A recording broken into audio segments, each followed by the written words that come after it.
Hi, my name's Eve Skinner, and these are 6 steps that I think every candidate should take in order to get the right role.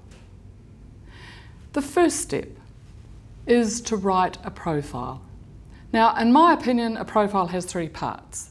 There is the first page, then there is the career history, and finally there is the last page. Let's go to the first page. The most important thing, I think, is to have a career objective. And you may have 3 careers within you, but each career objective represents the job you are going for. It says, this is the role, this is what I bring to the role, and this is what I want to achieve through the role. The next step. It's skills, accomplishments, achievements. Use the phrase that you like best. Underneath, there are 4 to 5 action-oriented statements. What do I mean by this? People want to employ people who are good at what they do. So never be afraid of boasting about how well you've done something. And remember, it supports your career objective.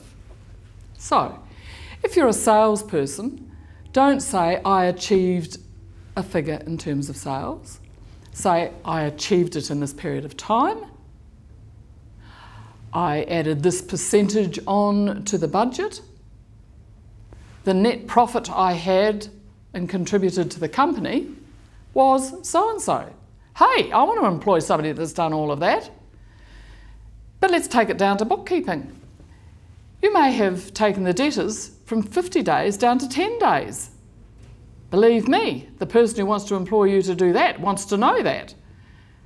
So 4 to 5 action-oriented statements that support the position that you have applied for. Let's go to the middle part. The middle part is your career history. It starts with the most recent role first, moving to the last. How long do you go back? Well, 10 years or the last 3 jobs is the general rule of thumb. You start with the company name, then you put the position, and you should also put the period of time you have worked with that company. Now, why do I say that? Some people may have had 25 years with one company, but they've had the 1 year repeated 25 times. If you've had a career progression and in each role you've been promoted, you're doing different tasks, different areas of the company, well, that needs to be known. So I want every role and the period of time you spent in the role. That's not always the case or everybody's opportunity. Some people have to leave to get the best role. So the last 3 positions is the most important. But anyway, it's just procedural. It's just history. It's important because some people will look at that to make sure that the person's got the background they want. Now then we get to the last page. The last page is things like your interests. Now sometimes you may have interests that actually support the company you're going to.